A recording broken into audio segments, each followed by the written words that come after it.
Robert Kerr is the one that gave you the real heavy material, and he really kind of pedantically went through it. Now I'm going to give you the comic book version.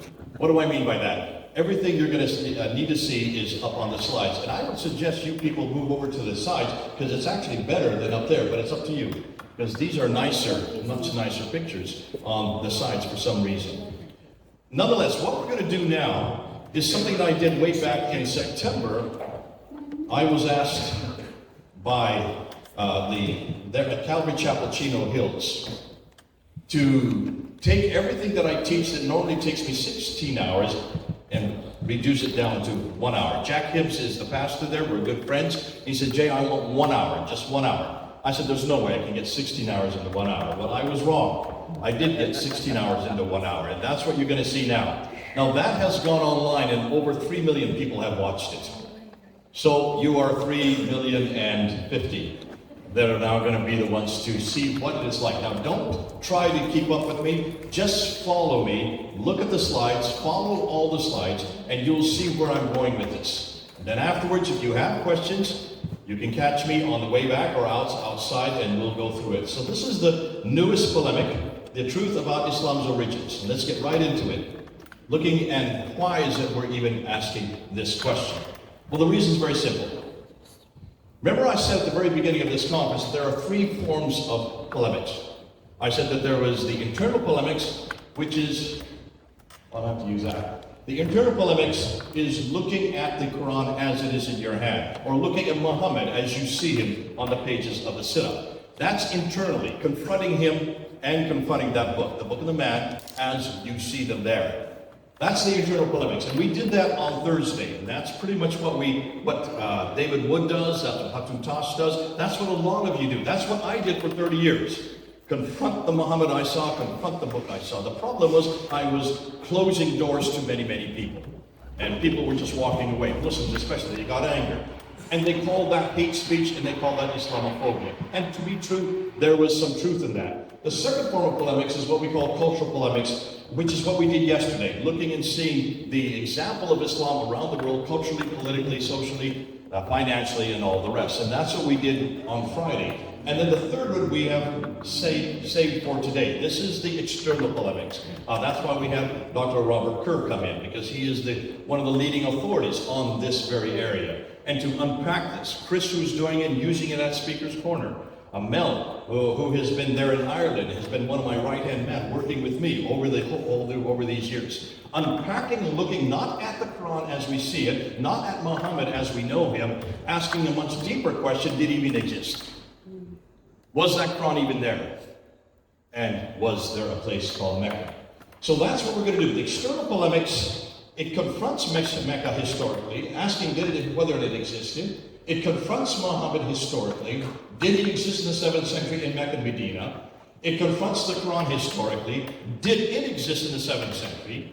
And has it been preserved for the last 1400 years? So, conclusion, this form of polemics does confront the very foundations of Islam without ever confronting the people of the Revelation or the Prophet. I don't need to sit and waste my time on Muhammad anymore. Who cares? I don't want to cause all this anger. And I certainly don't want to cause anger to the Muslims who hold him up with such huge admiration. I would just rather ask a much more simple question, did he even exist? And if he did, can you prove it? That lowers the anger. So, why the historical critique? Well, everything we use is evidence-based. So everything I'm going to do now in the next hour, I'm going to be looking at evidence, coins, I'm going to be looking at inscriptions, I'm going to be looking at manuscripts, I'm going to be looking at everything I can that's from the 7th and the 8th century. I don't care diddly squat about the 9th, 10th, and 11th century. You'll see why. It confronts the very foundations of the man of the book. That's why they call me the Book of the Man. That's why David, every time he sees me, he calls me the Book of the Man. It is neutral. Anybody can use this. This is not a Christian polemic. It is absolutely neutral. Does not attack Muslims, so it's not hate speech or Islamophobic. It is easy to communicate. It is visual, as you're going to see. It's all going to be up on the screen. And we are the only ones that have the only antidote, the only answers, and the only alternative to what I'm going to say tonight. And we're finding hundreds of Muslims who are coming to Christ because of this. And none of them, very few of them, are social mystics, which we tend to have gone through other methodologies. These are the Sauls who become Pauls. Ask me what I mean about that, and we'll talk about that later. So, does the external polemics include, what do they include? Well, they really include 4 areas. I'm going to look at the sources, then I'm going to go to Mecca, then I'm going to go to Muhammad, and I'm going to end with the Quran. You might say that's backwards, saying, yes, it is. There's a reason why starting with Mecca. Because it's the easiest to shut down, and once you shut down Mecca, you shut down the other 2. So that's why I'm beginning with it. But to do that, we need to look and see what Dr. Kerr has been saying today. So look at his talks, get it. We'll be putting it up on Pfander, Pfander Center, and then look at the videos that we've already put up. So I'm not going to unpack it today because there's just not enough time. That would take 16 hours. All right? So let's see quickly, in 1 hour, why each of these areas is so potent for polemics. Now, this is it. Muslims really are dependent on 3 things. They're dependent on 1 book, 1 man, and 1 place. Really, that's it. 1 book called the Quran, 1 man named Muhammad, and 1 place. Without any one of those 3, the other 2 fall down. You have to do that. In some ways, so are we. We're also dependent on 1 book, 1 man, and 1 place as well, are we not? The book is the Bible, the man is Jesus, and the place is Jerusalem. So, knowing that, we're very similar. We start from the same paradigm. Therefore, we understand them better than anybody else. And that's why, with these 3 foundational areas, we need to investigate. But I'm not going to investigate them 9th and 10th century. I want to investigate them in the century they existed, in the 7th century. And I'm not going to investigate them hundreds of miles away. I want to investigate them where they exist, in Mecca, in the Hijaz, that central area that includes both Mecca and Medina. So to do that, we need to start with a source question, and then we'll move to Mecca. So what are we doing by sources? Where did it all come from? Everything we know about Islam, about this man, this book, and this place, came from this area right here. Let me just get my pinpoint here. Came from this area right here. So let me just go ahead. So Muhammad, when he died, he only controlled the brown area here. You see it right there? That's it, according to Islamic sources. Not my sources. This is what Islam's telling us. And then after Muhammad, you have Abu Bakr, Umar, Uthman, and Ali, the 4 rightly guided caliphs. They expanded the borders to the orange area here. Over there it's better. You see orange. See how the orange is? Yeah. That is up until 661, from 632 to 661. After that, it then expanded during the Umayyad Caliphate to the purple area, that area there. So you can see, much of the expansion came during the 630 to 660 time period, that 30-year period. And that's the area that I really want to talk about. That's what we're going to spend time on. I'm not too much interested in the purple area, all right? So let's go ahead. I'm going to start with the timeline. According to what Islam tells us, the standard Islamic narrative, this is not my narrative, it's the Islamic narrative. This is what they say. They're the ones that tell us Muhammad was born in 570. He started receiving revelations in 610. He went up to the 7 heavens on the back of the winged horse there in Jerusalem. He went up to 7 heavens, met Moses in the 5th heaven, bounced back and forth between the 5th and the 7th heaven, getting the prayers down from 50 down all the way down to 5 prayers, went back down to Jerusalem and flew back down to Mecca. That's their story, that's not my story. In 622, he then moves with about 80 to 200 followers from Mecca up to Medina. And then in 630, boom, he dies. No, I'm sorry, he goes back to Mecca and he takes over Mecca without firing a shot. And then in 632, he dies. That's what Muslims tell us. Now, listen, do you know much more than this? I'm just giving you the bare bones, all right? After he dies, Abu Bakr takes over for about 2 years. He dies peacefully. Then Umar takes over and he expands the borders. He lasts only 10 years. He is killed. He is then replaced by Uthman, who only lasts 12 years. He is killed, but while he is the caliph, the Quran is finally written down. That's the Quran that we have in our hand today, the Uthmanic recension, as they call it. When he is killed, Ali takes over, and he lasts only 5 years before he is killed at the Battle of Siffin there with Muawiyah. So, that's it, folks. That's how Islam began. That's what you've been told, right? That's the only story you've ever been told. Do you believe it? You better say yes, because that's the only story you're going to get until tonight. So the conclusion is Islam was fully formed in the Hijaz by 661. But here's the question. How do we know all of the above? Where did it come from? Where did you get that story?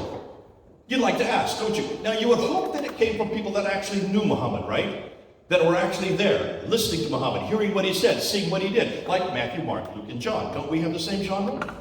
Don't we have Matthew and John who are right there watching Jesus, hearing what he said, wrote down what they saw, wrote down what he said, what they heard? And Mark and Luke got it from the eyewitnesses. So wouldn't we expect the same thing from Islam, which is much more recent? Of course we would. But that's not what you're going to get. According to their traditions, the standard Islamic narrative, everything we know about Muhammad, what he did, comes from the Sirah. The Sirah is the biography. But who wrote the Sirah? Well, you'd like to think someone who was there, right?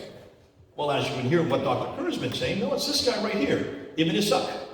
But look at the date he died, 765. Do we have anything from him? No, we have to go to this guy here, Ibn Hisham. He dies in 833. Do your math. How many years between Muhammad and Ibn Hisham? 200 years, am I correct? Yeah. But we also have Al-Waqidi. He also writes another biography. But as Dr. Kerr has been telling us all day, they only put down what they wanted. They threw out most of it, and they got it from student after student after student. Therefore, they never heard Ibn Ishaq, and we don't have anything from Ibn Ishaq. So why don't we just get rid of Ibn Ishaq? Bye-bye, Ibn Ishaq. There he goes. Since there's nothing there from him, all right? Now, that's not the only genre. We then also have what we call the hadith. These are the sayings of the Prophet. This is how Muslims know how to walk, talk, eat, drink, sleep. These are massive. And the first person to write them down is this guy named Al-Buhari. Look at his dates. Does that bother any of you? Ooh, it bothers me. 870. After him comes Sahih Muslim, 875. At-Tirmidhi, 884. Ibn Majah, 887. Dawood, 899. And An-Nasab. Now, you're going to hear these guys' names from Muslims, but they're never going to give you the dates. They don't want you to know the dates. I want you to know the dates. Because you can see, these are 240 years and after Muhammad. Did these guys hear Muhammad at all, or hear anything he said? Absolutely not. There's still two more genres, and that's the tafsir and the tahriq. So you have the tafsir with the commentaries of Muhammad, and the tahriq, which are first tabulated, put down together by a guy named Al-Tabari. Look when he died, 923. So you would assume he wrote in the last 20 years of his life. Now we're into the 10th century. So folks, everything we know about who Muhammad was, what he did, what he said, everything that happened in the regions of Islam comes from 200 years after the fact. But I want to bring this guy up here, Abdul Malik. He's a friend of mine. Abdul Malik, actually, I kind of like, because he actually starts doing things that actually start making sense. And when you look at him, he is the one that introduces the name Muhammad on the coins, and also on the protocols, and also on the Dome of the Rock. So hold on to him. Look at his thing when he does that, 692. He ruled from 685 to 705. It's not them. Have you been hearing what Dr. Kerr has been saying? It's not he that gives us the Muhammad we're looking for. It's not he that gives us the Islam we're looking for. It's these people. Have you noticed? You've said that all the time, haven't you, Dr. Robert? Yes. You have. And he said it for a reason. Because nothing really exists about Islam till these people introduce it. Look at their dates, folks. That's 750. Muhammad died in 632. Can you see the problems with this? So, Muhammad was revealed 84 years after the Abbasids created him, 141 years after he was first introduced, yet 201 years after he supposedly lived. These are all too late. That's my problem. Not only that, take a look at where these guys lived.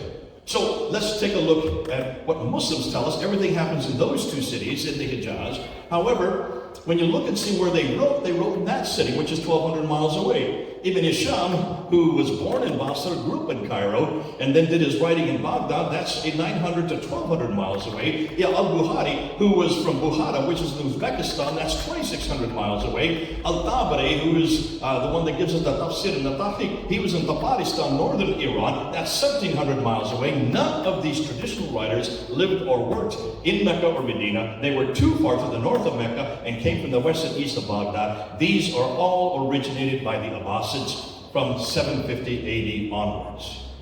The Islam we know today is not an Umayyad Islam. It's an Abbasid and later Islam, as we're going to find later. Now, comparing to Christianity, let's ask the same question. Because we also have a Sirah of Jesus. That's Matthew, Mark, Luke, and John. We also have a Hadith of Jesus. That's Matthew, Mark, Luke, and John. The red letter edition. We also have a Tafsir of Jesus. That would be Paul's letters, where he expounds on what Jesus said. And we also have a Tahriq. That would be the book of Luke, right? That talks about the history of the early church. So we've got the same genre in the New Testament. Let's ask their dates. Well, when you look at their dates, everything that you see written about the Hadith, the Tafsir, the Tahriq, and the Sirah of Jesus are all written within 15 to 60 years of Christ's death. Whereas everything we know about Islam is 200 to 300 years. Which would you guess is more authoritative? If you want to compare the two, as a comparison, if we as Christians had to depend on sources for Jesus, comparable to what Muslims are dependent on for Muhammad, Jesus would not begin to appear until the 3rd century. How would we defend him? Yet we're not forcing Muslims to answer that question.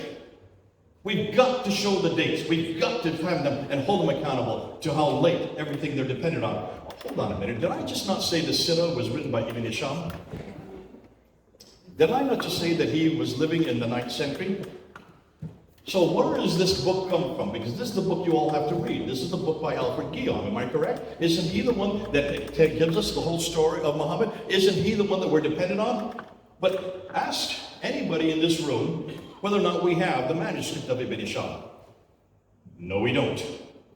No, in fact, there are, as we've been here today, there are over 36 different biographies, all attributed back to Ibn Hisham. But the man who actually wrote this book, the book that we have to use, the one that you've all studied, the one that has been translated into every language by Alfred Guillaume, though he claims it comes from Ibn Ishaq, we've already thrown Ibn Ishaq out, so we know it's not from him. But it's not from Ibn Hisham either. Where do you think Alfred Guillaume got his material from? This old gentleman right here. Heinrich Friedrich Wustenfeld, who wrote the biography between 1858 and 1860, published it in 1860. Everything you know about Muhammad today that Muslims are following comes from a German scholar who went to 4 different German cities, put it all together, tabulated it, published it, and that's why we're all dependent on this old chap. The man who Muslims are dependent on to know who their prophet is or what he did is an elderly German linguist who wrote Muhammad's story 160 years ago, thus over 1,000 years too late. If that isn't bad enough, and this is for you, Dr. Kerr, what about the other traditions? Remember, over and over again, we've heard today that we can trust those traditions, right? Al-Bukhari, Sahih Muslim, Ibn Dawud, all the others. I'm going to throw that out the window as well. Look what we have now found. Where are the first extant manuscripts for any of these? Now, we've been working on this, and this is what we have found. The Hadith, Abu Dawud, supposedly who wrote in the 9th century, the first manuscript does not appear till the 10th century, that's 100 years later. Sahih Muslim does not appear until the 11th century, Ibn Majah to the 11th century, An-Nasai to the 12th century, Jami al-Tirmidhi not to the 13th century, and the most important one, the one that we all are dependent on, the one that is Sahih Bukhari, does not appear till the 14th and the 15th century. That is 500 years too late. Why haven't we known this before? And why haven't Muslims told us? Folks, we can throw out almost all of these traditions because you've got to go to the first extant manuscript. Otherwise, you'll see why. Now, what about the companions of the Prophet, and the Muwatta, the Manabi, the Hanbali, that comes in much later, and the Musnad, and the Tayalisi? Look at their dates. They are the 9th century, 12th century, 13th century, and that is 600 years too late. What that means, my conclusion, these documents were all supposedly created in the 7th to 9th century, yet they don't begin to appear until the 9th to the 15th century, thus from 100 to 600 years too late. Proving that this suggests they were all written by others hundreds of years later, consequently they are all redacted attributions. Nothing more than that. These are all attributed to these men. We don't know if any of these men wrote one word of what has been attributed to them. So you can understand why the scholars' conclusions, what the problems are today. Islam, as we know, they say, did not exist in the 7th century, but evolved over a period of 200 to 300 years. The Qur'an probably was not revealed to one man in 22 years, but likely evolved over a period of a 50 to 100 year conclusion. The history of Islam, at least from the time of Caleb of the Malik, 685 to 705 and before, is a later fabrication. Now, let's get to let's get to Mecca. You've seen the problem with the sources. How are we going to do with Mecca? Why is it so important? Well, remember, there are 3 legs on which Islam is dependent. The book, the man, and the place. Quran, Muhammad, and Mecca. If you start to confront one of them and it begins to crack and fall, the other 2 come crashing down as well. You cannot hold them up. You've got to have all 3 standing. If we eradicate Mecca, then there is no Islamic Muhammad, nor is there any Islamic Quran. Once you shut down Mecca, I don't care what Muhammad you're talking about, he's not from Mecca. And if the Muhammad is not from Mecca, then who is he? He's not the Islamic Muhammad. I don't care what Quran you bring to me or try to defend. If it's not from Mecca, I'm not interested. It's no longer the Qur'an that the Muslims are dependent on. That's why we start with Mecca. This is what they claim. Mecca is the oldest city in the history of mankind. According to chapter 7, it is where Adam and Eve were then thrown down. Eve was thrown down there. Whoever threw them down was a lousy shot because Adam ended up somewhere in Sri Lanka. Don't worry, he was 90 feet tall. So he went boom, boom, boom, boom, and made his way up to Mecca to meet his wife again. But that's their story, folks. So therefore, Mecca would be the oldest city in history. Am I correct? Just say yes. Also, according to chapter 21, it's where Abraham rebuilt the Kaaba. So 1900 BC, there has to be a Mecca there for Abraham to do that. And it's the center of trade, north, south, east, and west. So it should be the best known city in the history of mankind. If it's not old and that well known. Now, I'm not going to go through all of Mecca. We did so much of Mecca today, and just look at Dr. Kerr's, go look at his video and just see what he did. He destroyed Mecca. So I'm not going to unpack that to you. I'm just going to show you the conclusions.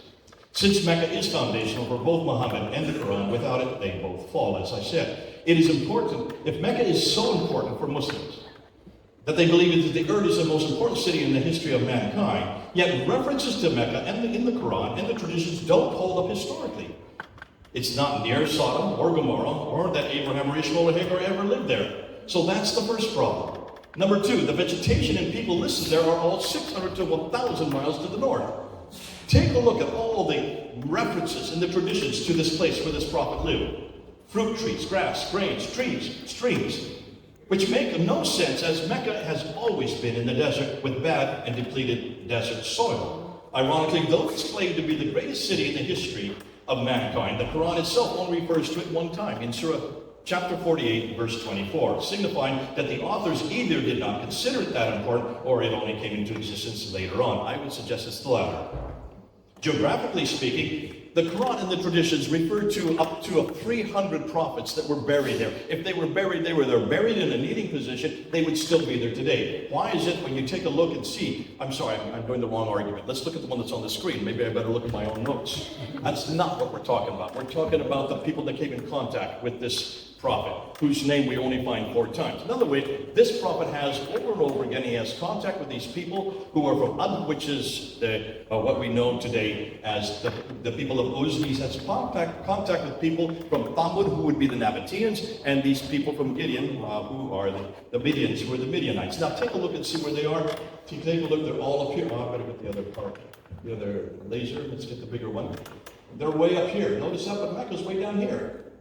See where Mecca is? That's 600 miles further north. Unless this guy either had a helicopter or a plane, how did he go 1,200 miles in one day on camelback? Absolutely impossible. The Quranic Arabic, as well as the supposed prophets, are all situated in the north. As Dr. Kerr has said a few times today, when you look at the Quranic Arabic, you look at the Arabic in the Quran, and you will see a Nabatean Aramaic. The Tar Marbuta, the Alaf Maksura, these are not in Sabbaic Arabic, yet they're in the Quran. The definite article, these are not in Sabbaic Arabic, yet that's the Arabic that would have been used in Mecca and Medina. So what are they doing in the Quran? Obviously, whoever wrote the Quran did not come from Mecca or Medina, because the Arabic they used was from the south, not from the north. So you've got the wrong Arabic in the wrong place. That should show you right away that the Quran is from much further north. Have you noticed how many times I've said north tonight? Everything is further north. Everything is further north, not from the middle and not from the south. Mecca is where the Muslims contend that between 70 and 300 prophets, this is what I was trying to say, are buried. Yet with all the buildings now being constructed in Mecca, when you build tall buildings, you have to have deep foundations. They should be digging up all kinds of artifacts. They haven't found one thing, nothing that is from BC. More than that, it seems the Saudi Arabians know that they're having a problem. They're cementing everything up. If you take a look there, you can see Khadija's house. Right here, it's been cemented over. That's Khadija's house. Over there is where Muhammad was born. They're cementing these historic places up because they know that sooner or later they're going to have to show us what is underneath that area.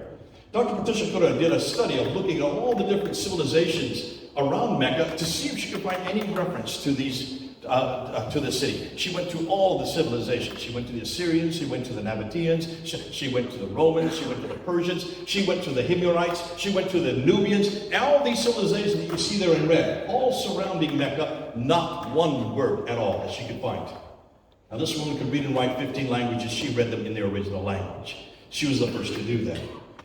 But then she wanted to find out, what about the other cities that are next near Mecca, that are right there surrounding it? Cities like Maghrib or Sana'a or Najran or Taif or Yathrib or Khaybar or Petra and Namr. These are insignificant cities, yet she could find reference after reference from them from all the way back from 300 BC. They're well known. And the reason they're well known, I'll get to that, hold on. There's the reason. The reason is because they're all on the Western Plateau. Just take a look at the topographical map. You have Aden, then you go to Sana, then you go to Najran, then you go to Taif, then you go to Yathrib, then you go to Khaybar, then to Tabuk, on up to Petra. They're all on the western plateau. They're all oases. Where is Mecca? It's off the plateau 3,000 feet. And it has no water. Why would you go from Taif down 3,000 feet with a place with no water, with camels, and then come back up 3,000 feet to get to Yathrib, she asked. A perfectly good question to ask. Up to 741, no historian nor any geographer had even referred to this city. And even the 741 reference to it puts it way up in southern Turkey. It's even in the wrong place. When Ptolemy actually did a geography and wrote about Arabia, he never really went there himself, so he just put them wherever he thought. And as we heard this afternoon, he forgot about Arabia Deserta. There is Arabia Petra, which is in the north. That is the Arabia that the Romans talk about. That is up in what is today Jordan and Syria and Iraq. That Arabia is well known. There's also a southern Arabia. It's called Arabia Felix, Happy Arabia, excuse me. In the middle is called Arabia Deserta for a very good reason. No one's there. It's a desert. And that's where Mecca and Medina are. No wonder none of the maps have it on it. Neither the land trade routes that you go along that I just went through, nor the Red Sea trading. Take a look at the Red Sea, and you'll notice that all the ports are on the western side, on the African side. Why are they on the eastern side? Because there's water on the western side. Every port is equidistant. There's 5 ports. They're all equidistant. Nothing on the right side except for well, people say Jeddah, but Jeddah never existed back then. Yanbu existed because it supported Yathrib. So when did Jeddah come into existence? Well, we asked Dr. Gerald Hopting that question. And he's the one that's done the work on that. He says there is no reference to Jeddah before the 8th century. 8th century AD. Looks like Jeddah was created once Mecca was chosen because Mecca needed help. They needed water and they needed food. Now, here's why no one heard of it. Just 2 words. No water. There's no water there, folks. No water, no food. No food, no people. No people, no towns. No towns, no cities. No cities, no civilization. No civilization, no history. How long did it take me to say that? 5 seconds. That's all you need to say. Now we'll do it tomorrow. I've done it as Speaker's Corner. Whenever they bring up, I say, hold on a minute, there's no water there. No water, no food, no people. And once you do that, it shuts down that argument verbally. It shuts it down morally. You have to have water. Why is it that everything's up in the north? Because that's where the rivers are. Mesopotamia, the land between 2 rivers. Look at the north. That's where the vegetation is. That's where history is. History happens with people that have the need to eat. And they need to have water. You don't last long without water. You cannot have an entire civilization that goes back to the time of Adam and Eve, includes Abraham, if there's no water there.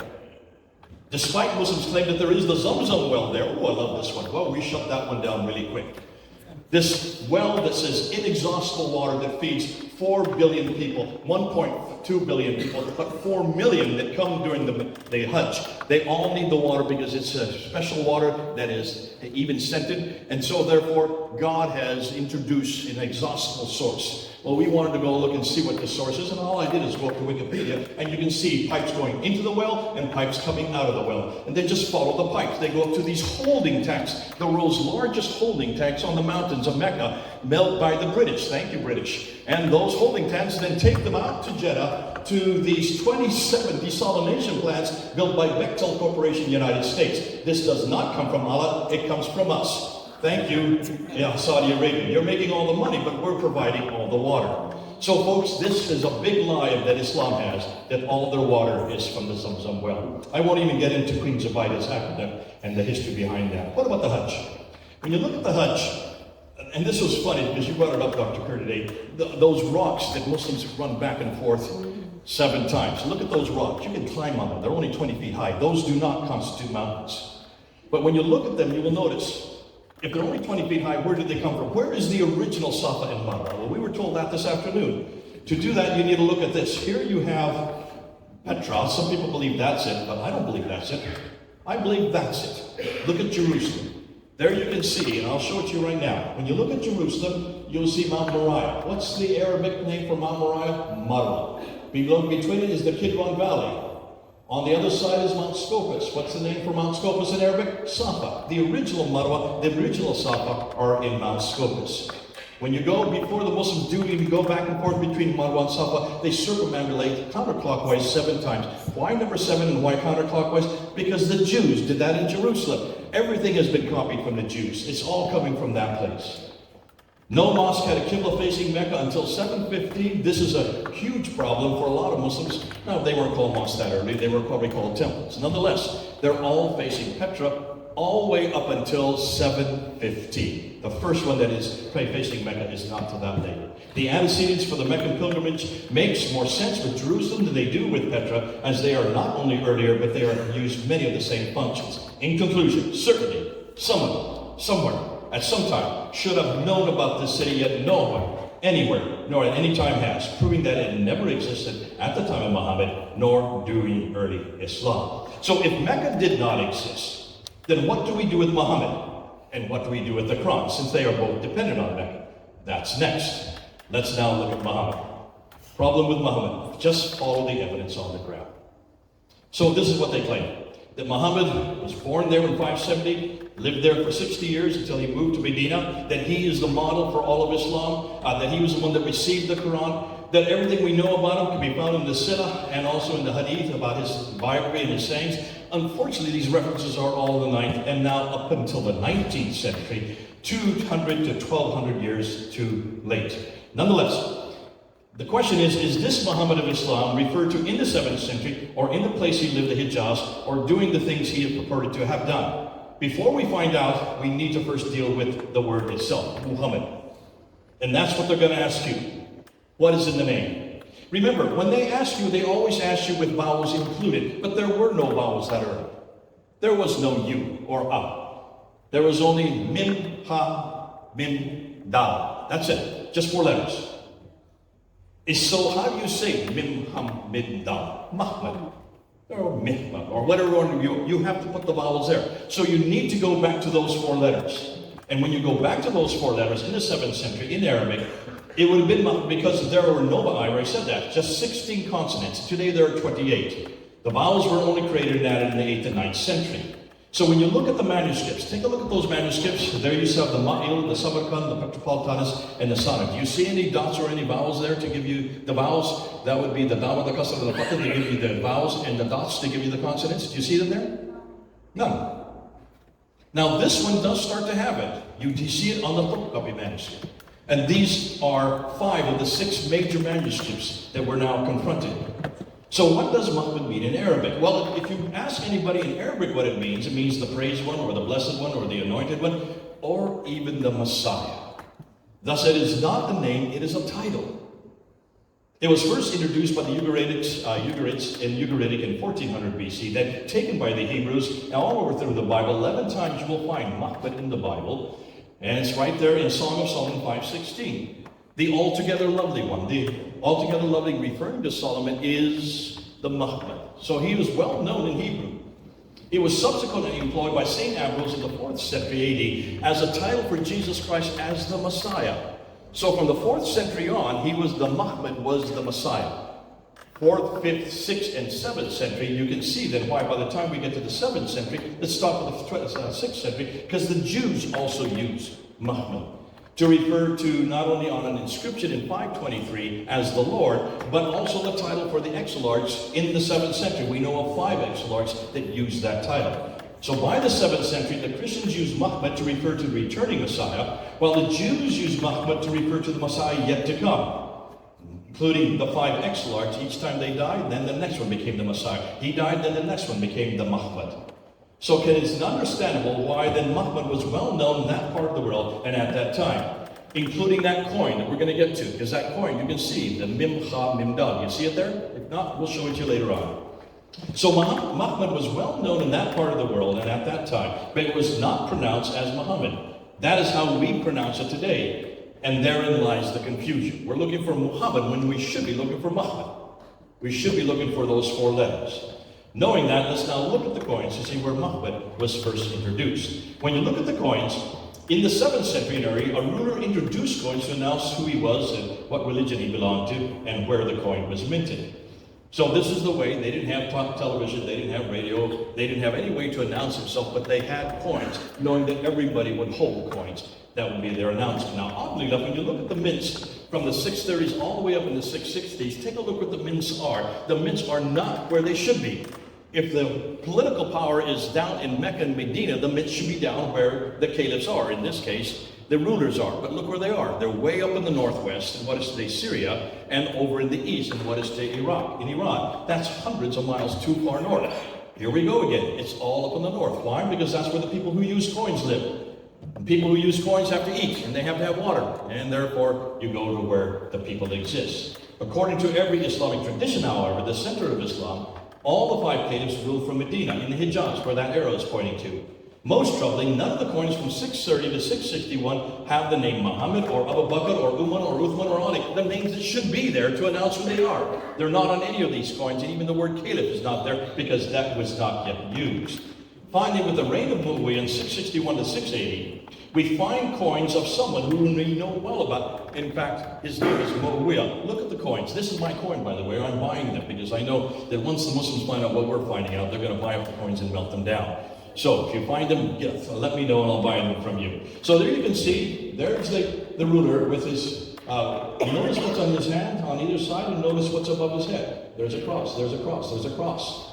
There's the denomination and there's a cross. Obviously, this man is a Christian. So it looked like Muawiyah was a Christian. One coin minted by him, and you can see where the arrow is, has now the Muhammad there. There are the 4 letters. So there's Muawiyah, there you see the crosses above his head, and there is the 4 letters we're looking for. So obviously, this is not the Muhammad of Islam, unless Muhammad, of course, is a Christian. What would he be doing with a cross? Obviously, this is the Muhammad of St. Ambrose of all what they use in the church. This is the Christ. This is the Messiah. That's the question I'm asking. It was Muhammad, and thus had to be Jesus, due to the crosses on the front. Note, these coins suggest that all the Umayyads were Christians. What's more, we can pretty well conclude that Muawiyah was a Christian, judging by looking at the inscription on the dam of Taif. Take a look, and Dr. Kerr went through this today. If you look at that, you will see the name Muawiyah, but it's in Greek. But notice, he refers to himself as the Abdullah, because he's using Arabic there, but those written in Greek, which is the servant of God, the Amir al-Mu'minin, who is the commander of the believers. So is he a commanding of what believers? Well, take a look right there. Boom, boom, boom, boom. It's the cross. Obviously, it must be Christian, because the believers are Christian right there. Now, the coins continue on, and by the time we get to of the monarch, it gets really interesting. Because he begins to shift the coins. But it was between, and you notice he starts to mock the Justinian II and the Byzantine, who he's paying tribute to. He introduces his own coin, and what he does, he tries to mock, he mimics the Byzantine coin, but he takes off the crosses that they're holding on their hands, and he puts a deformed cross on the back. Here it is right here. You notice that? See, the one at the top is the Byzantine coin, and you can't see real well, but they all have crosses on their hands, and they're the Byzantine cross. This no longer has a cross piece, and the crosses are missing. This is an attack against the Trinity, it's an attack against the Byzantine, and it's an attack against the divinity of Jesus Christ. He, of course, Justinian II goes to war against him, he loses the battle, then of the monarch introduces this coin in 693, and he's holding a sword. This is a victorious coin. Around the outside is the Shahada, La ilaha illallah, Muhammadur Rasulullah, proving that therefore that this is the beginning of the attack against Jesus, not as God, but as the messenger, the servant of God. He then introduces this coin in 696. This is my coin you're looking at. And all around it are references. Every one of them is attacking Jesus. It's attacking. Say not free, for God is one, and he has no son. Third, God is not begetted, nor is he begotten. Who's that attacking? The Trinity, the divinity, and the sonship of Jesus Christ. And then you have the Shahada, for there is only one God but God, and the praised one that we're talking about is nothing more than a messenger. This is an anti-Trinitarian attack against the Trinitarian Byzantines. These all suggest that there was an internecine clash between different sects within Christianity, the Trinitarians versus the anti-Trinitarians, with the latter establishing its own religion at the end of the Umayyad dynasty in opposition to Christianity in the mid-8th century, which then morphed into Islam of today during the initial 100 to 200 years of the Abbasid dynasty in the 9th and 10th century. Now, if you look at the Arab inscriptions, they say much the same story. These inscriptions, notice where they're found. Don't look at the middle part because that's 8th and 9th. The 7th century inscriptions are way up in the north, in Arabia Petraea, and way down in the south, Arabia Felix. Why? Because that's where the water is. You follow where the water is, that's where the inscriptions are.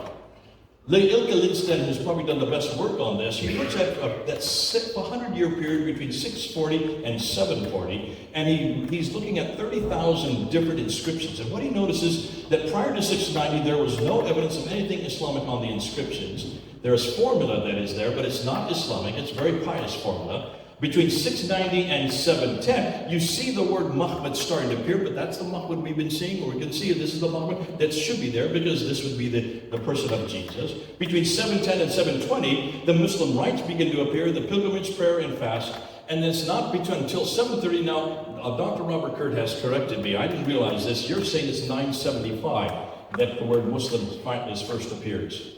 According to the inscription, what he's saying that it appears in 730. Gotcha. Okay. In Arabic text, it does start to appear in 730. So, conclusion, it was only in the 730s onward, this is 100 years after Muhammad, that there's evidence of a popular devotion to Muhammad as the prophet and messenger, which makes the Islamic traditions incredibly awkward because they contradict everything we know about Muhammad. Furthermore, this 100-year period of silence prior to this that indicates that Islam did not exist as a distinct religion until long after the time of Muhammad, which casts doubt on whether he had any part in starting Islam. But the name Muhammad does occur in other texts in the 7th century. So let's now look at them. Now, I'm not going to look at the 15 that Muslims have come up with. I'm just going to look at 5. Because in fact, before that, I'm going to look at the Qur'an. I stand corrected. Let's look at the Qur'an. And Dr. Kerr talked about this. When you look at those 4 references to the Qur'an, remember, if Muhammad was that important, why is it that Moses is found 136 times in the Quran, Jesus 93 times, Abraham 79 times, Pharaoh 74 times, and Muhammad only 4? You see a problem there? Unless this is not even Muhammad, this is the Muhammad. Because remember, there is no vowels asserting. So this has to be M or Mim, Ha, Mim, Dal. Again, the same thing again. And take a look at, we don't have time to go all the way through that. When you get the slide, look, in every case, it could be, except for one, it could be Jesus Christ. This is all referring to Jesus. None of them refer to the person called Muhammad as we know, who lived in the Hijaz in Arabia. They most likely refer to the Blessed One, who is nothing more than Jesus Christ. He is the Blessed One. If this is not the prophet from Mecca at all, then Muslims cannot use the Quran to support Muhammad. The prophet exists in the 7th century, and one of the foundational pillars of Islam begins to fall. We will even shadow that even more once we get to the datings of the Quran. Now, what about in the Dome of the Rock? When you look at the Dome of the Rock, you will see many of the same inscriptions that are on the coins, because they're introduced by Abdul Malik himself, attacking the divinity, attacking the Trinity, attacking the sonship of Jesus Christ, attacking the associators, which is interesting, and even saying that they will be victorious over the associators, and then you have the Shahada. For this one who you believe, oh, God is only one, and this praised one that you're talking about is nothing more than a messenger of God. So if correct, then Muslims cannot use the Dome of the Rock to support Muhammad's existence in the 7th century either. And another foundational pillar of Islam begins to fall. Now, what about the written references to Muhammad in the 7th century? Let's look at them next. There are really only 5 references that we know of that have the word Muhammad. And I've just been found out today, and I just got shattered because Dr. Kerr said that this one I cannot use. Thomas the Presbyterian, 634. You're saying this is a fraud, that this is much, much later. Am I correct? Okay, so there you go. And then the one on the flyleaf where the Arabs of Muhammad killed by many Syrians in Yarmouk. Take a look where Yarmouk is, folks. It's way up in Jordan and Syria. Muhammad never went that far north. So obviously this is another Muhammad. This is not Muhammad. 660 Sabaeus, and you're saying this one's a fraud as well. This is an interpolation. This is a chronicle. Chronicles, by definition, get interpolated with the reading. They just get embellished over time. So that's why it's there. So we don't have the original one for that. And then the one in 690 by John Bar Benke, the Muhammad, the teacher, the leader of the Arabs. What's interesting, this puts him way too far north, and no suggestion of Islam or of him as a Muslim. We get into the 8th century, and then we see the 5th occasion where Muhammad is introduced, and it's introduced by John of Damascus. But it's interesting because even the Muhammad that is there in 730, let me see if you're correct on this. Look at the 4 references that he talks about the Quran. He talks about the surah, the book of the cow, that's surah 2. The book of women, that's surah, that becomes later surah 4. The book of tables, which becomes surah 5. And the book of the cow. There is no surah called cow. So obviously, if these are 4 different books, this is not the Quran we're looking at today. Could this be beginning the nascent of the Quran? And this is the question I want to ask you, Dr. Kerr, but we can talk about it later. Would this not suggest that either John Damascus was right there watching this happen because he was in the caliphal courts there in Damascus? Or is this something that's interpolated later on as well? It's a century later. A century later. Oh boy, I'm going to have to redo all my slides. Okay, here we go. Isn't this great to have someone correct me? So the conclusion, every reference to Muhammad in the 7th century places him in Gaza, Jerusalem, Damascus, or in Hira, which are all situated too far to the north, and probably refer to another Muhammad and the praise one. And I'm going to add another line to that. Almost all of them are frauds to begin with. Isn't this great? It just makes my job so easy. Thank God for you, Dr. Kerr. You're making it so easy for me. I don't even have to argue these points anymore. So, there are the conclusions. We won't go into conclusions because I need to keep going. We need to go right through. You can read the conclusions for yourself. Let's get to the Quran. Here is the mother road. This is the best stuff. This is my favorite. Because when you go to the Quran, you've already shut down Muhammad. You've already shut down Mecca. You've looked at the sources. They destroyed everything. What about the Quran? We've got to go to the Quran. And here's the thing. When the Muslims talk about the Quran, they make 4 claims about the Quran. First, that it's uncreated, right? Chapter 85, verse 21 and 22. It's uncreated. Number 2, that it was sent down to Muhammad between 610 and 632, so that 22-year period. Number 3, that the Quran is complete by with one in 652. And then number 4, that the Quran is unchanged in the last 1400 years. Could you just memorize those 4 words, at least for 20 minutes? Uncreated, sent down, complete, unchanged. Have you heard Muslims make any other claim? Those are the 4 claims they make. All right? Hold on to that. Why? Because the Quran makes those claims. There it is in chapter 85, verse 21 and 22. That's uncreated. It's eternal. It has no created beginning. In chapter 10, verse 15, and chapter 18, verse 27, that it has not been changed. That's why they have to say, not word, not one letter has been changed. And then, of course, the reason why is because God has guarded it. Allah has guarded it in chapter 15, verse 9. So don't get upset for Muslims making that claim. They have to. They have no other choice. The Quran has put a bind on them. But I'm not going to confront the first 2 claims. You can't confront uncreated because I'm not uncreated. And I can't confront the 7th century because I don't live in the 7th century. But I can confront the last 2. I can confront whether it was complete and whether or not it's unchanged. So I'm going to ask any Muslim, and we're going to do this, and you can do the same thing. If you believe that those 4 are collected, show me one Quran that is 114 surah, that is from 652, and it's word for word, letter for letter, just like the Quran I have in my hand today. That's all you need to ask. Because they're making that claim. You're not making that claim. All right? So let's do that. Let's just confront those 2. Now, what the Muslims tell us is that according to the traditions, according to Al-Bukhari, which we now know is from the 12th to the 15th to the 16th century, but nonetheless, the story is that that Uthman, who is the 3rd caliph, in 652 had to get the Quran rewritten a second time because Abu Bakr's Quran stuck under the bed by Hafsa. Why she left it there for 20 years, I don't know. Obviously, there are lots of other Qurans that appeared because she kept it under the bed. She should have kept that, but they should have made copies immediately. So he decided to do that. And when he did that, he then sent 5 copies to Mecca, Medina, Basra, Kufa, which is today south of Baghdad, and Damascus. So 2 in Iraq, 1 in Syria, and 2 in what is today Arabia. Those 5 were sent. And the reason why, so it would never be corrupted again. Little good did that do. Because we can't find any of them. Not even one. Nonetheless, what we do know is that according to tradition, suddenly a Quran appears in Damascus, written by Ubay ibn Ka'b. It has 116 surahs. So almost immediately, still in the 7th century, we're still seeing another Quran that's not like the original. Not 114. And then another one by Ubay ibn Ka'b. Sorry, I did that one, but Ibn Masud that appears, I'm hitting the wrong button, that appears in Baghdad that has only 110 surahs. That's 4 surahs less. And then you have another Quran that appears in Basra that has over 15,000 differences from the Quran we have today. That would be the one they say comes from Zayd ibn Thabit. But here's the difficulty. There were at least 5 Qurans in the 7th century in Mecca, Medina, Basra, Kufa, and Damascus. We don't even have 1 today. Now stop and think. That's only 1,400 years ago. Listen, we have the Sinaiticus, the Alexandrinus, we have the Vaticanus, 2 of them in London, 1 in Rome. These are from the 4th and 5th century. That's 200 to 300 years earlier, and those are complete manuscripts. Why can't the Muslims even come up with 1? Listen, look at those 5 cities. Those 5 cities have been under the control for the last 1,400 years. There have been no floods, there's been no fires, there's been no conquest. Are they really that inept that they can't even hold on even one of the 5? Not one exists today. So you've got to hold Muslims accountable. Here are the 6 that do exist. These are the earliest 6. Now, I'm going to step on your toes, Dr. Kerr, if you don't mind, because I'm going to put dates on them and let's see if you agree. The Top copy is the best one they've got. That is 95% of the Quran. Some people say 99% of the Quran. The problem with it, it looks like it's not dated till 750. Would you agree with that? Just say yes. Thank you.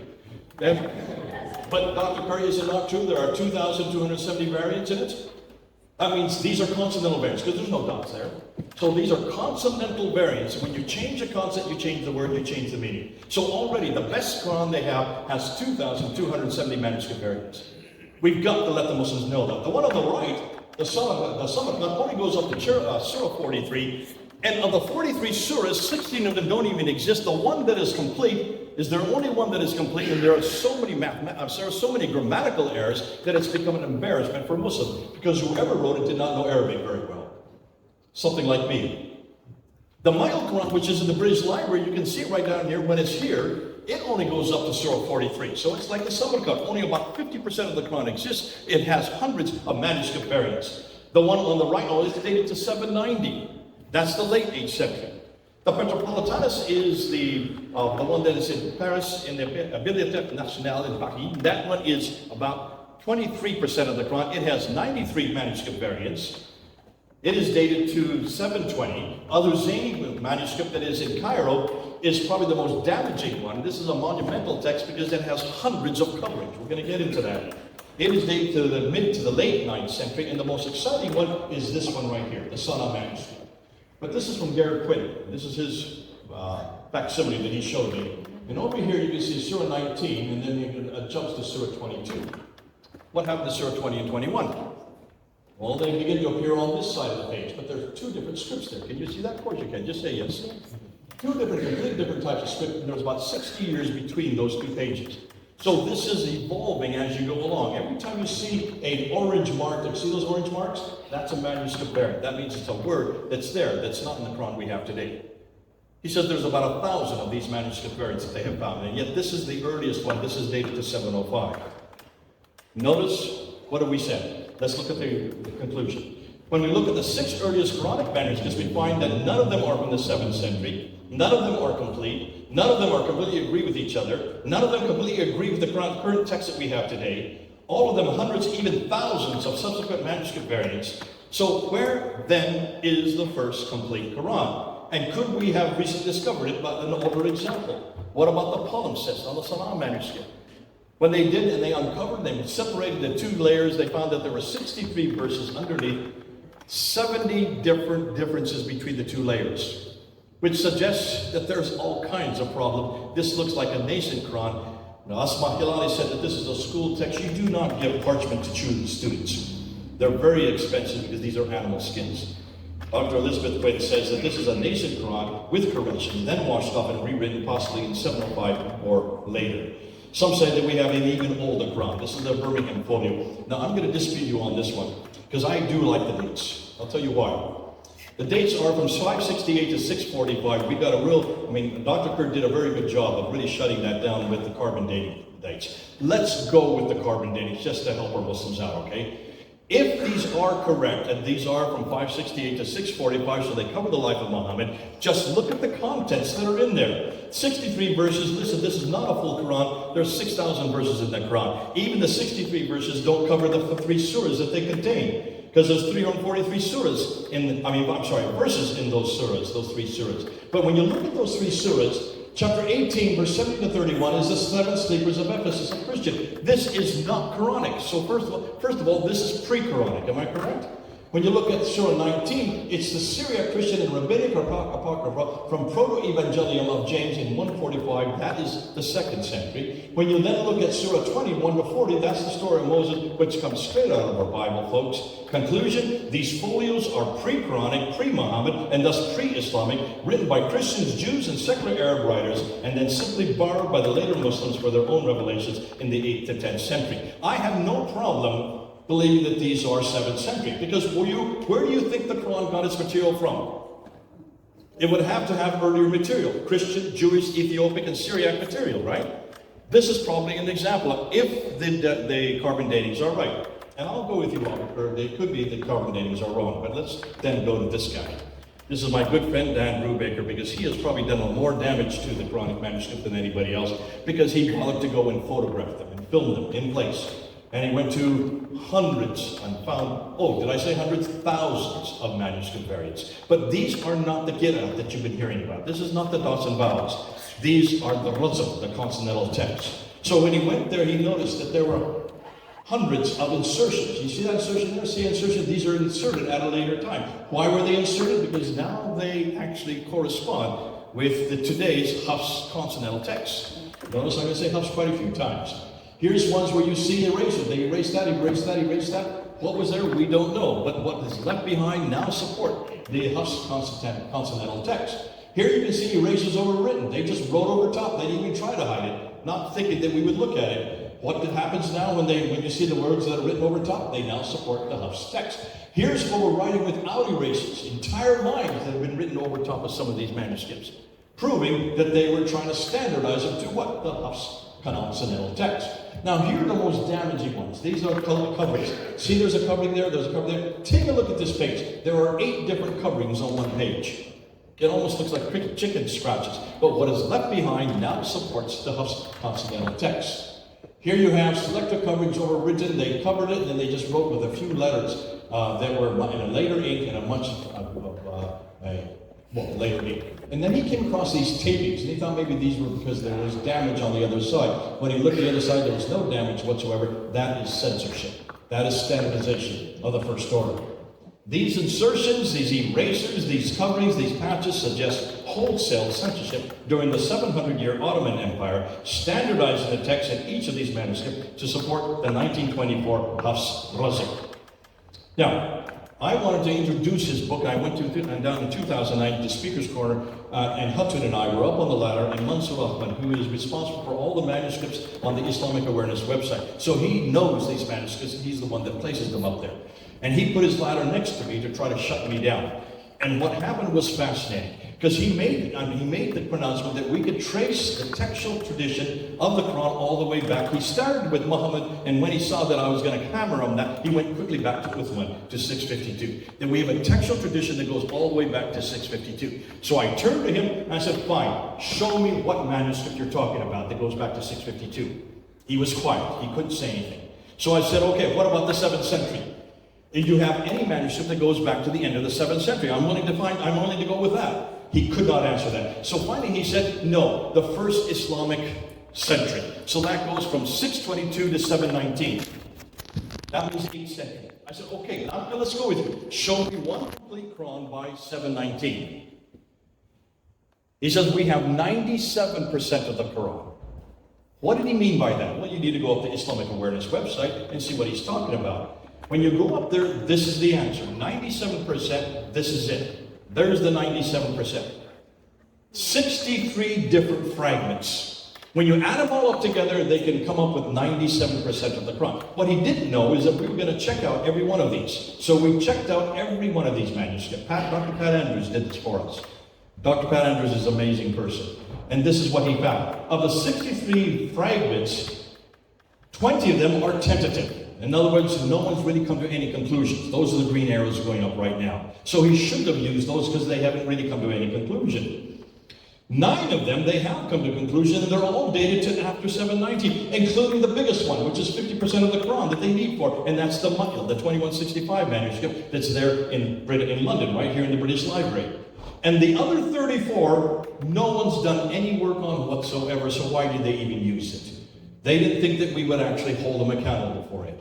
So when you look at the 20 plus the 9 plus the 34, when you look at all 63 of those supposedly 97% of the Quran, conclusion is none of them are really valid, since they are all either later or tentatively dated or have no supporting evidence whatsoever. So what are the qira'at then? What are these? These are the 8th century. We're now moving from the 7th century into the 8th century, and we come across these dots and vowels. Now, as I said earlier, you notice that there is no dots and vowels in any of these manuscripts there. You notice that? So there were about 16 letters, was them back in the 7th century, but no way to read it. You couldn't read what you didn't know what you were looking at. So they had to introduce what they call ijams, which are the dots, and the harakat, which are the vowels. And they start introducing them in the 8th century. There you see a little smiley face. You don't know what that is. If you put one dot above it, that becomes a na or an n. 2 dots becomes a ta or a t. 3 dots becomes a tha or a th. 1 dot below becomes a ba or a b. And then 2 dots becomes a ya. So you have na, ta, tha, ba, ya. Suddenly now you can start reading it. I see that. Now here's the problem. When you also, to be able to pronounce it, you need to have the 3 vowels. And those are the 3 vowels, the dama, the kasra, and the fatha. The u, the a, and the e. The problem is when you put them all together and just put them in 3 different smiley faces together, you get 19 different words.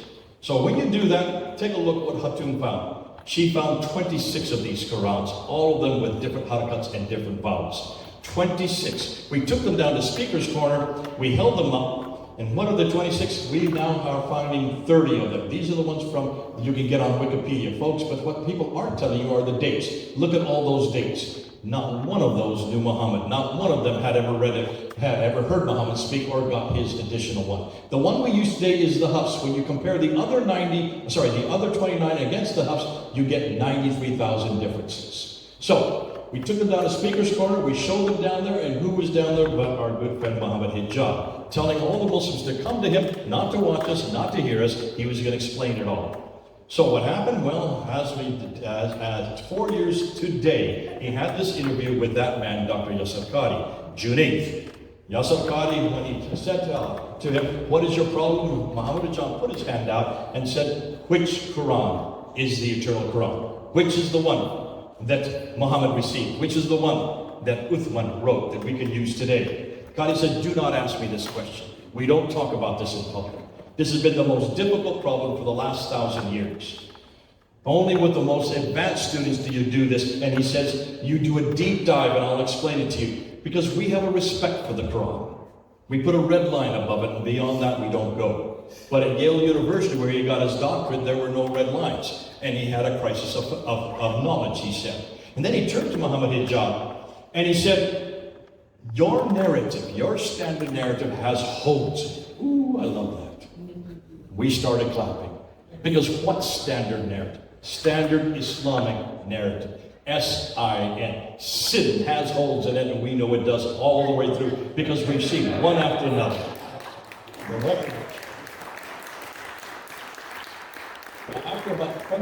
After about 28 minutes, finally he put his hand out the last time. He said, you've got to show me which Quran. And he says, okay, they're all the Quran. All of them. A little bit of Wars, a little bit of Hafs, a little bit of Kasai. Folks, we knew that there were 93,000 differences. It's now over 100,000. They are all the Quran. So how did we get the Hafs? Well, that was actually introduced in 1924 by a man named Muhammad al-Husaini al-Haddad. He had to find one. He chose one out of the 30. That was then made the Quran for all of Egypt in 1936. That made the Quran for the whole world in 1985. How many people here are older or were alive in 1985? Just raise your hands. That means you're all older than the Quran. So, where did the Quran come from? And I'm going to end with this. To start this, we need to go back to the Germans, to Gunther Lilling, a friend of mine, who actually in 1970 wanted to look at the internal parts of the Quran and started looking at the poetry that's in the Quran. When he took the dots and vowels and put in Syriac dots and vowels, he found that these were Christian hymns underneath. Dr. Christian Polemicists wanted to go one step further, and he did 7 different layers of looking at these dots and vowels, taking them off, replacing them, putting the Syriac dots and vowels. And when he looked back the lectionaries, he was able to uncover what we know as the dark passages, which is about 25% of the Quran. After he had done this and he read what these dark passages were, guess what he found? These were all lectionaries. These were all homilies. These were all hymns to Jesus Christ. It's not what he found, it's who he found. It had nothing to do with what he found. So, what we're now, and this is what I'm going to end with. Notice if you take off all the dots and you take off the vowels and you look for the Quran, which is underneath, who do you think you're going to find? Now tonight, have you noticed we've shut down the Quran, we've shut down Muhammad, we've shut down Mecca. But I want to go back to the Quran. Remember those 4 things I asked you to memorize? What was the first one? Sent down. eternal, sent down, complete, unchanged. Well, you all forgot it. It's just only been on 1 hour. So we pretty well know that the Quran is not eternal, it is not sent down, it was not complete, and it's been changed hundreds, thousands of times. Now, we would not make that claim about our Bible. Please don't. But we do have another Word of God, do we not? Yes. His name is Jesus Christ, the Logos, the Word of God, is he not? Let's ask those 4 questions of Jesus. Is Jesus eternal? Yes. Yeah, bingo. Number 1. Was he sent down? Yes. Number 2. Is he complete? Yes. Absolutely. Is he not unchanged? He has always remained the same. The very important.